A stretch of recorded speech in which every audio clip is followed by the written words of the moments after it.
Les, le, le questionnement que je vais poser, eh bien, il y a des choses, après des années, des longues années de réflexion, d'études, de prière, de pratique, de méditation, d'études de la spiritualité, on arrive à un point où on se pose encore des questions.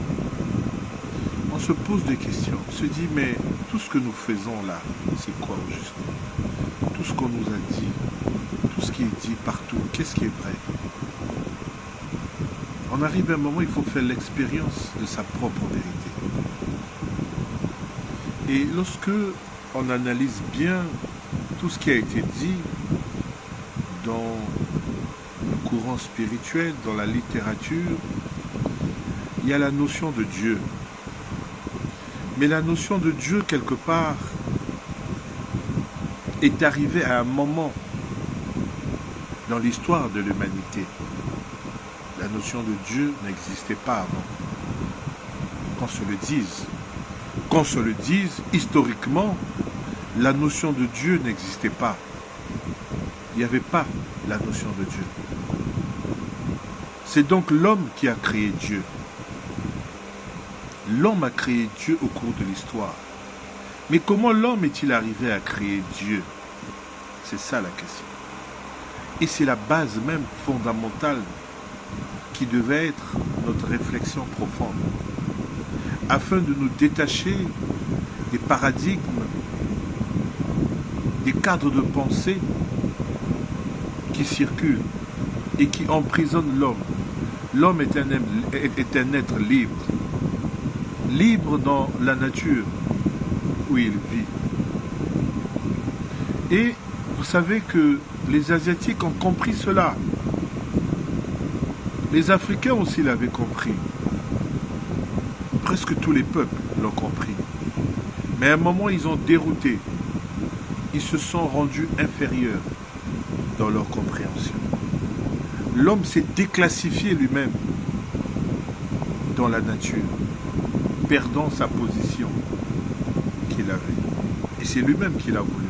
Je m'explique. En Asie, il y a un art qu'on appelle le Feng Shui, en Chine, et le Vastu en Inde. C'est le même art. C'est l'art de vivre en harmonie avec son environnement. De vivre en harmonie avec son environnement. Mais qu'est-ce que l'environnement? C'est le milieu où nous vivons. Mais nous vivons-y seuls? Non. Nous vivons avec des milliers d'êtres, des milliards. Et ces êtres sont, bien sûr, nous avons le règne minéral, avec toutes les pierres, les cristaux, toute la masse rocheuse. Nous avons le règne végétal, avec toute la nature verdoyante, les arbres, toutes ces forêts, ces champignons, tous les végétaux, par rapport à la classification, par rapport à la systématique, la science qui a classé les végétaux en des classes, les spermaphites, les ptérodophytes, pour ceux qui ont fait la biologie, les champignons, etc. Nous avons les animaux qui ont été classés, nous avons les mammifères, la classe des mammifères, la classe nous avons la classe nous avons l'embranchement des vertébrés, des invertébrés, la classe des mammifères, des reptiliens et tout. Donc, il y a des milliers d'êtres. Nous avons le règne humain, l'homme. Mais à part ces règnes-là, nous avons aussi d'autres règnes qui coexistent avec nous. Nous avons les règnes des entités, des êtres, des 4 éléments. Nous avons les êtres de l'eau, parce que dans l'eau, il vit à la fois des animaux qui sont les poissons et d'autres, et des êtres qu'on appelle les sirènes, les ondines et néreides de l'eau, qui vivent dans leur monde. Parce que par expérience, ces êtres-là sont rentrés en contact avec nous, les humains. Jadis, ils sont rentrés en contact par eux-mêmes. Et certains êtres les ont rencontrés. Les sirènes des eaux, assis sur des rochers, des femmes en train de se peigner d'une beauté éblouissante. Et lorsqu'ils voyaient l'être humain plongé dans l'eau, ils disaient « Oh, mais donc il y a des gens qui vivent dans l'eau. Nous, on vit sur la terre, il y a des gens qui vivent dans l'eau. Il y a des gens qui vivent sous la terre. Il y a des gens qui vivent dans les arbres. Il y a des gens qui vivent dans les airs. Il y a des gens qui vivent dans le feu, les salamandres de feu. Ce sont des êtres, en fait. Ce ne sont pas des divinités. Tous nous sommes des divinités.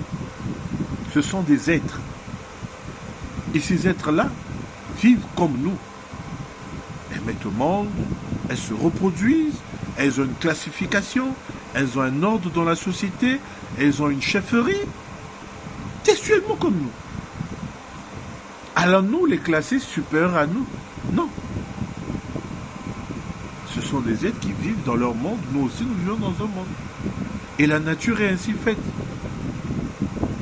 Dans la forêt, vous avez les reines des fleurs, les reines de certains arbres.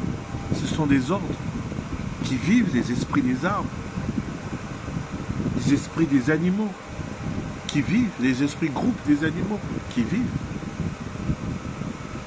Et nous avons d'autres êtres peuplés dans l'univers.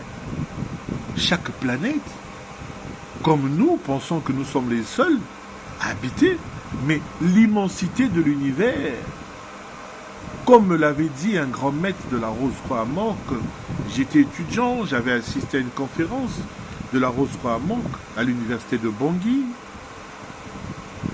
Je l'avais posé une seule question.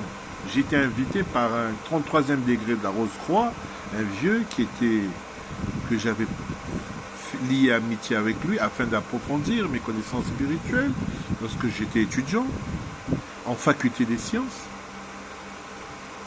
Et je l'ai posé la question à cette conférence libre, ce grand maître de la Rose-Croix à Manque qui était venu rencontrer ses frères de lumière. Je l'ai dit, sommes-nous seuls dans l'univers? Existe-t-il d'autres créatures? Il m'a répondu ceci.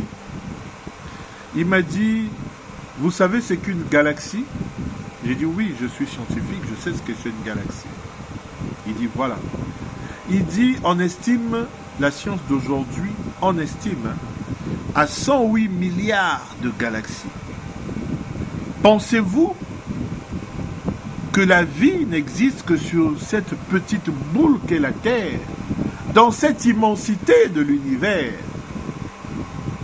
et des univers? S'il vous plaît, c'est fou. Vous ne pourrez jamais comprendre cette profondeur-là.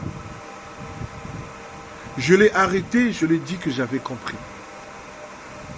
Parce que, étant scientifique, connaissons ce que c'est qu'une galaxie, qui est un ensemble de constellations,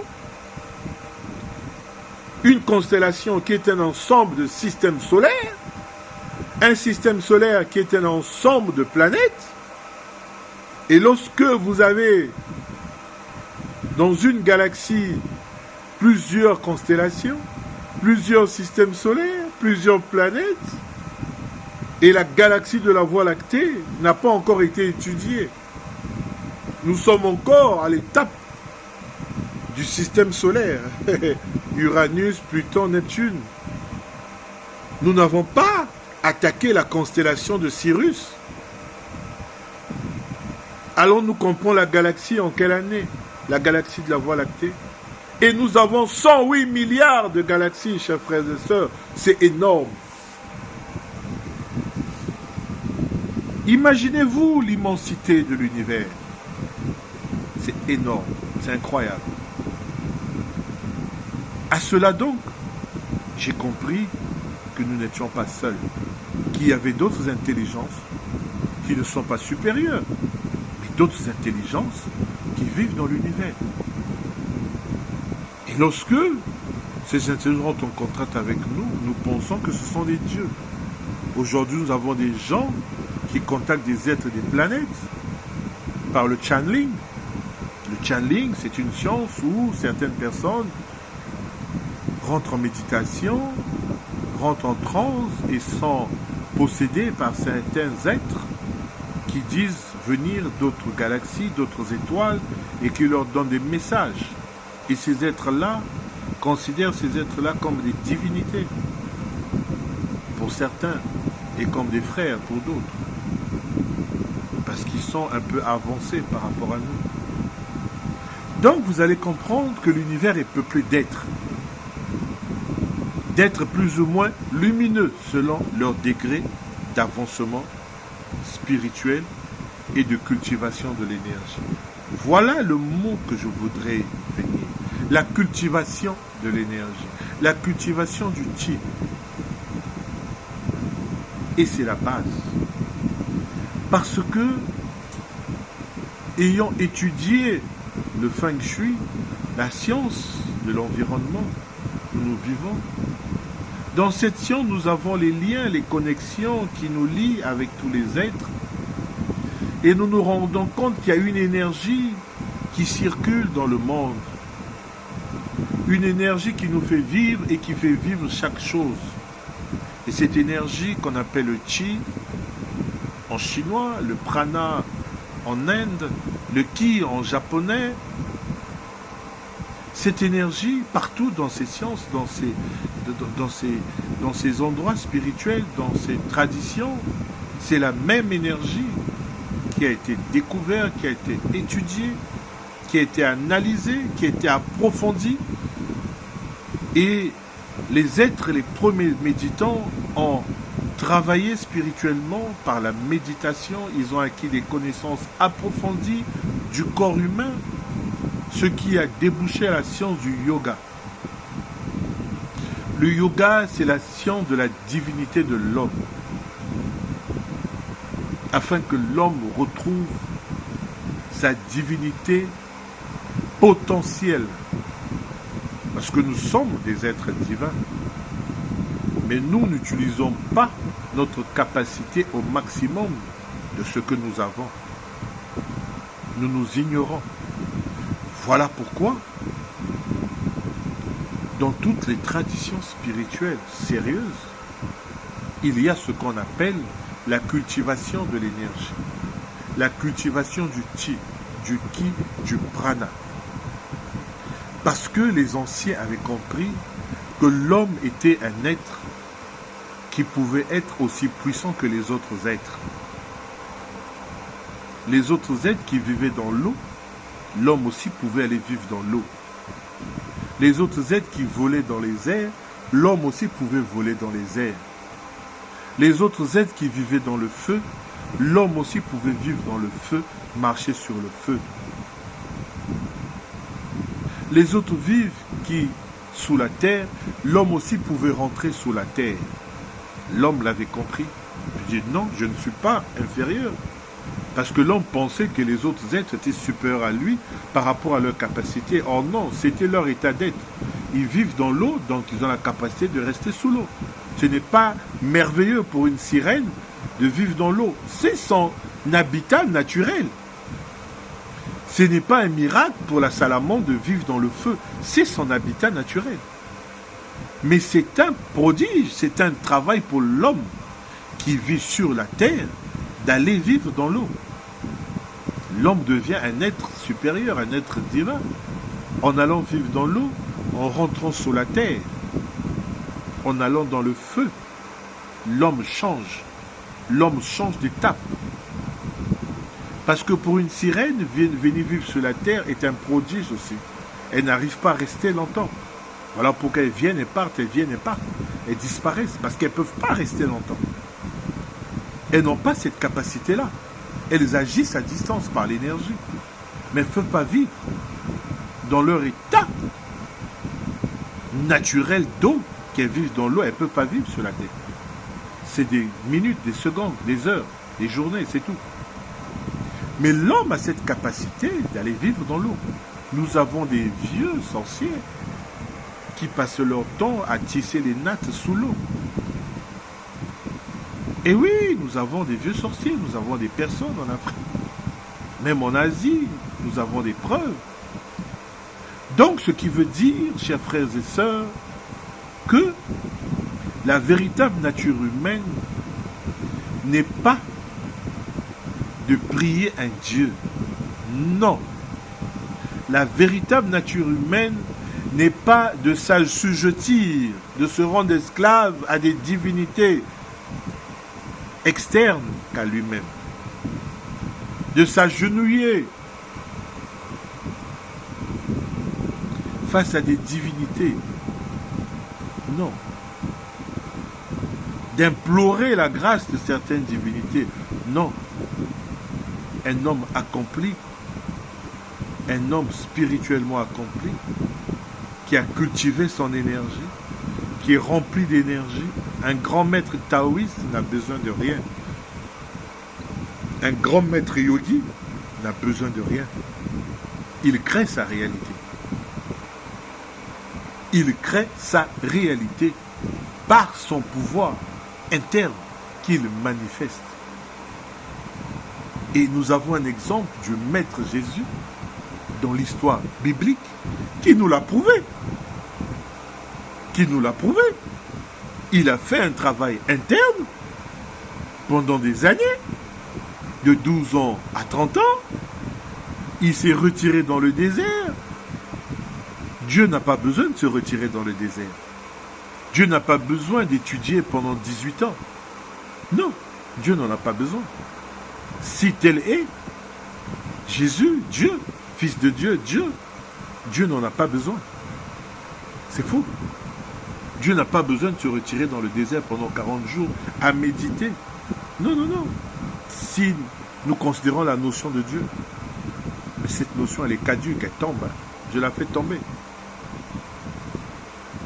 Donc, Bouddha, Jésus et tous les grands maîtres et Krishna, ils ont travaillé sur eux pour atteindre un degré de cultivation de l'énergie immense afin de manifester leurs pensées en réalité. Voilà pourquoi Jésus ne guérissait pas au nom de quelqu'un. Il disait « Sois guéri ». Lève-toi et marche.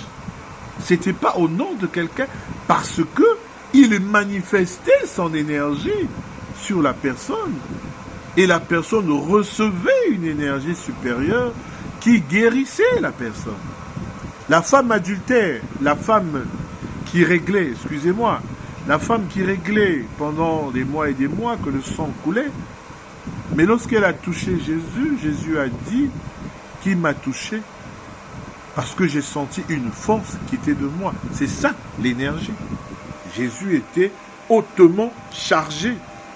Mais cette charge-là, il faut l'acquérir, il faut la travailler, et c'est ce qu'on appelle en Asie la cultivation de l'énergie, s'il vous plaît. C'est un sujet très très sensible qui me tient à cœur, et j'ai beaucoup médité sur cela, et je voudrais vous le partager. Nous le ferons en plusieurs séries, s'il vous plaît. C'est très important. Je vous partage cette réflexion. Ça, c'est pour les initiés. C'est pour ceux qui veulent comprendre. C'est au-delà des astuces. Ça, c'est le summum. Devenir un être de lumière soi-même. Et ne plus demander aux autres êtres. Mais manifester sa propre réalité. C'est ça le but ultime.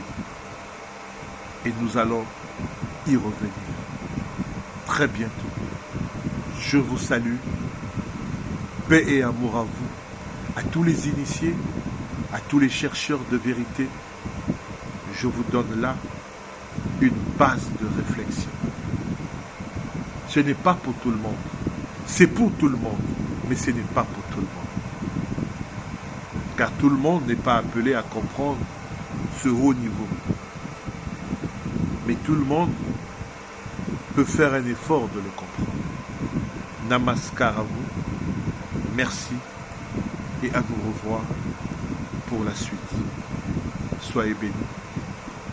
Que l'énergie universelle, que l'énergie toute puissante puisse vous charger de son pouvoir et que vous deveniez réellement des êtres de lumière tels que vous l'êtes. Cultivez l'énergie, harmonisez-vous avec l'univers, Le grand maître O-Sensei Morihei Ueshiba, fondateur de l'aïkido que je pratique, avait dit « Je suis l'univers, je suis le Chi, le Chi est en moi, je suis dans le Chi, je suis l'univers. » Parce que dans son élévation, dans sa cultivation, il avait travaillé l'énergie dans le Koto Tama et dans les respirations, jusqu'à se connecter à la terre et recevoir l'énergie d'or. Il avait ouvert ses canaux, il était plein d'énergie et son être était de lumière. Et son être physique n'a pas pu supporter son élévation tellement immense. Il était versé dans la pratique spirituelle à un niveau où son corps physique n'a pas supporté le trop-plein d'énergie. Et il a dû abandonner son corps pour partir. Voilà pourquoi tous ces êtres-là qui nous ont montré le chemin, nous les faisons des révérences. Nous les saluons dans les dojos. Nous saluons Bouddha. Nous saluons tous les grands maîtres thaïlandais. Nous saluons tous les grands maîtres hindous. Nous ne les adorons pas, mais nous les saluons. Nous leur rendons hommage parce qu'ils ont fait un travail fou pour atteindre ces niveaux-là. Et ils nous ont légué la continuité. Sans eux, nous n'aurons pas ces connaissances.